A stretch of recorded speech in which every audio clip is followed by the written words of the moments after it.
जो लोग हमें बदनाम करते हैं और हमेशा दुष्प्रचार करते हैं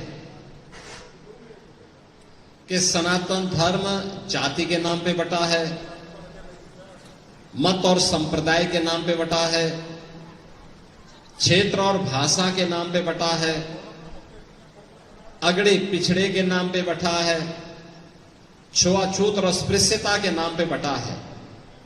आज आपने देखा होगा महाकुंभ के बाद होली ने फिर उसका जवाब दे दिया। एक साथ हर भारतवासी, हर सनातन धर्मावलंबी गले मिल रहा था, रंग और गुलाल लगा रहा था, उत्साह और उमंग के साथ, मस्ती के साथ,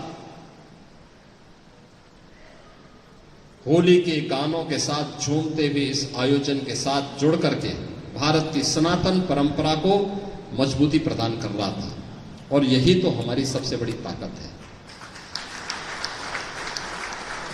सनातन धर्म की सबसे बड़ी ताकत यही है, इसीलिए इसको जीवन पद्धति कहा गया है। अगर कभी कोई विकृति किन्हीं कारणों से आ गई हो तो उसका परिमार्जन का मार्ग भी हमारे पर्व और त्योहारों के माध्यम से वो स्वयं आगे बढ़ा देता है। दुनिया देख रही थी जब 13 जनवरी से 26 फरवरी के बीच इन 45 दिनों में प्रयागराज की धरती पे महाकुंभ का आयोजन हो रहा था। लोग मानते थे कि 20-25 करोड़ लोग आ जाएंगे। कुछ लोग ये भी मानते थे कि हो सकता है संख्या ज्यादा है। हमने कहा ये जिम्मेदारी हम आपको देते हैं। आज टेक्नोलॉजी हो गई है, एक एक सिर को गिना जा सकता है, और सिर ही को नहीं गिना जा सकता बल्कि चेहरे को पहचान करते हुए स्वयं आर्टिफिशियल इंटेलिजेंस के माध्यम से व्यवस्था की जा सकती है कि एक व्यक्ति की काउंटिंग एक ही बार हो।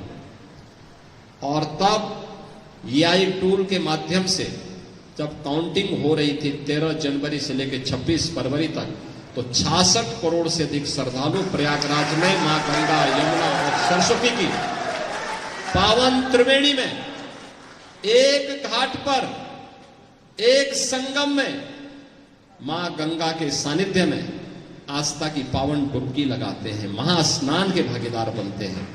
दुनिया भौचक रह गई। दुनिया के लिए कौतूहल का विषय था, आश्चर्य का विषय था, क्योंकि अद्भुत, अविस्मयकारी एक चमत्कार उनको दिखाई दे रहा था। ये क्या हो रहा है? लेकिन हम सब सनातन धर्मावलंबियों के लिए तो यह एक सामान्य जीवन पद्धति का हिस्सा था, क्योंकि कुंभ की परंपरा हमारे यहां आज से नहीं, हजारों वर्षों से चली आ रही है। हजारों वर्षों से परंपरा चली आ रही है। ये परंपरा भारत की ऋषि परंपरा की, ज्ञान की परंपरा की विधा है। वे महान आयोजन है जहां से प्रेरणा प्राप्त करके फिर एक नए उत्साह और उमंग के साथ सनातन धर्मावलंबी आगे बढ़ करके कार्य करता है।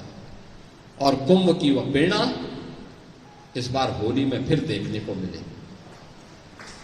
जो लोग कहते थे कि इतने बड़े लोग, इतने ज्यादा लोग इस आयोजन का हिस्सा बनेंगे, कुछ भी हो सकता है। दुनिया में कहीं और होता तो बीमारी से ही लोग मर गए होते, अव्यवस्था फैल गई होती, विस्फोट हो गए होते, तमाम प्रकार की अव्यवस्था का शिकार होना पड़ता।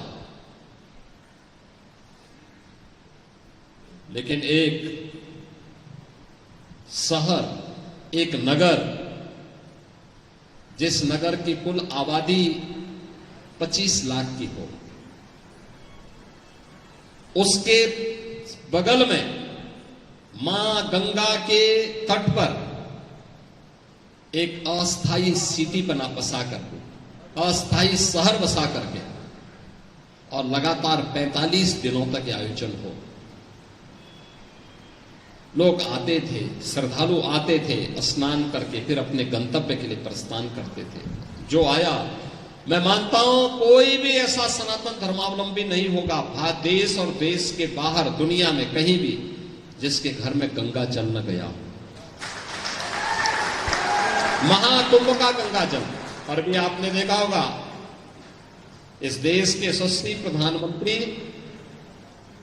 मोदी जी अभी मॉरिशस की यात्रा पे गए थे और मॉरिशस के राष्ट्राध्यक्ष को भी उन्होंने महाकुंभ का ही गंगा जल भेज दिया।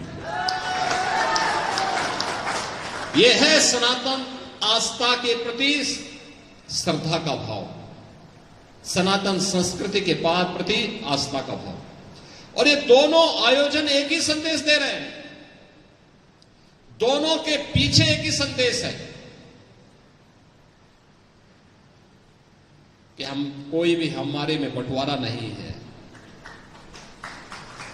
जो हमें बदनाम करते हैं, बंटवारा तो उनकी बुद्धि में है।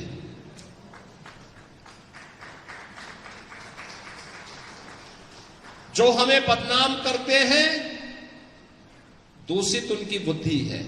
अगर आप ये वीडियो YouTube पर देख रहे हैं तो हमारे चैनल को सब्सक्राइब कर बेल आइकन दबाएं और Facebook पर देख रहे हैं तो हमारे पेज को लाइक करें।